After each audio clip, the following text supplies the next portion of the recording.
What is my favorite thing about my character in the production?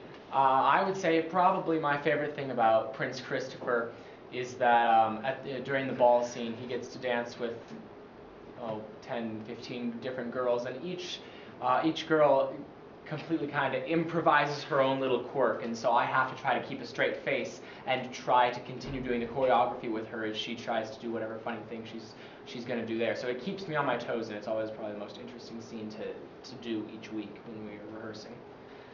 Why did you choose to audition for the musical? Well, I grew up in a theater household. My dad directed a lot of theater when I was a kid. And so when I got to high school, I decided I'd try this whole theater thing out. And so I did Legally Blonde, and then Charlie and the Chocolate Factory, Annie, Little Women, and so this was just the next in line because it's really fun.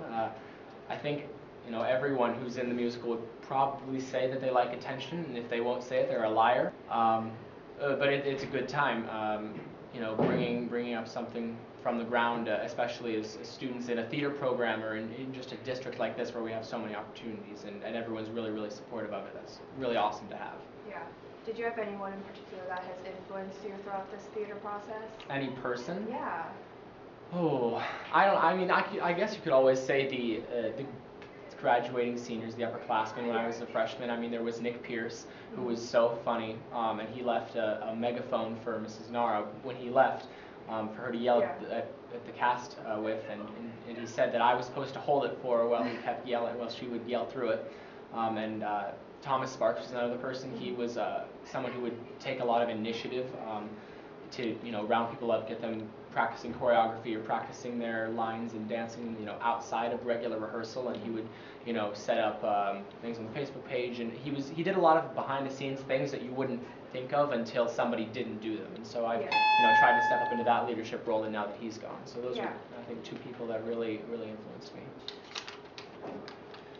Describe your character in the musical. Okay, I play Prince Christopher. He is a prince of a kingdom, which we'll have to name.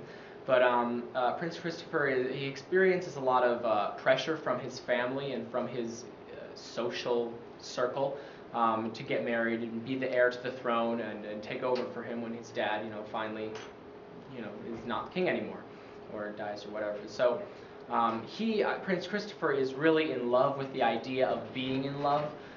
But he really is a kind of guy who wants to be in love, and he wants to get married because he's in love and not because that's what people expect him to do. So he's very careful in selecting his women, which is a bit ironic since he just falls in love with Cinderella, after seeing her.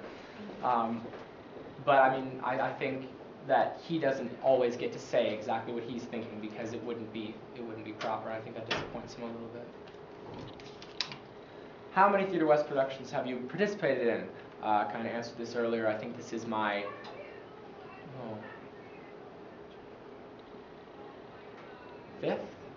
fifth with Theatre West, and then this would be my 8th if you count all the Spit productions with that. I've done 3 years with the Spit as well.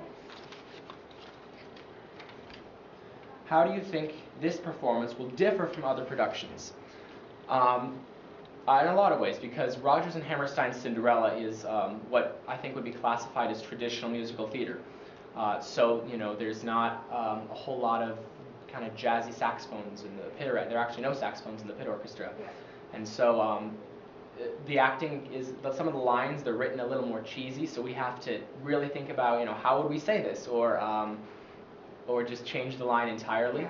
And that's very different from Legally Blonde, which is very modern theater, or Annie, which was written in the 70s.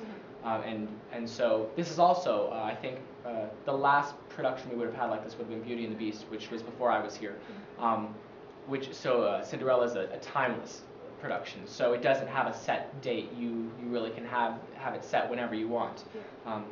So we're going a little more traditional, 1700s kind of feel, I think. But I think it's a story that everyone kind of knows already. But because it's Rodgers and Hammerstein, it's not the Disney version. It doesn't have little rats running around and singing.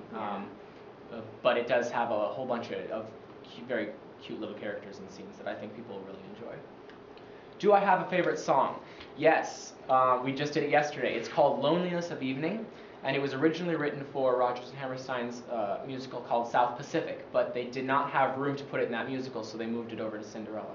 And it's only one page. That's the whole song, but I think it's just an absolutely beautiful song. And when they put it in the Broadway version of Cinderella, I think they even topped what was already written originally, so I think it's great. Who sings it? Do you sing it? I do. Okay. What kind of message would you like the audience to receive from your performance?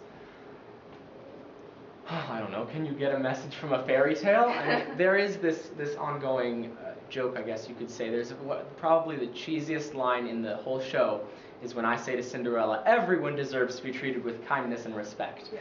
And I mean, I think that's the message. I think Yeah. it's because it's a fairy tale. Yeah. It's got a very basic message, so I think kids will really enjoy it. If you want to learn something from it, I think that's definitely the thing to learn. Even though he's a prince and he's supposed to socialize with people far above the ordinary town citizens, Yeah. he falls in love with this completely plain servant girl who is just completely abused by her family that she's living with. And I think the prince is probably one of the first people that's really treated her with this kindness and respect, and I think that's a message kids could really take away from it. All right, last one. Describe a typical day at rehearsal. I don't think there's a typical day, but there is a weekly schedule. On Mondays, we go through dancing, either learning a new dance or perfecting the ones we've already learned. Tuesdays, we are in the choir room working with Mr. Pearson and Mr. Haas, and we're singing, either new stuff or perfecting what we've already got. The chorus in this musical can really, really sing. They've got a whole lot of sound that they can pump out, especially when they're, on stage and dancing. They've got all the adrenaline running through them. And then the rest of the week, we just start at the beginning of the show from Act 1, and we end, the last scene in Act 2 by Friday, and eventually we'll start doing more and more. I think this week is the first day we'll do all of Act 1 on Thursday or Friday, and then we'll start doing all of Act 2 and all of Act 1, and we'll start to get a flow to it, and then as the weeks go on, we'll start adding lights and sound and props and set, and it all comes together very gradually, but I'm so excited, so it's very cool.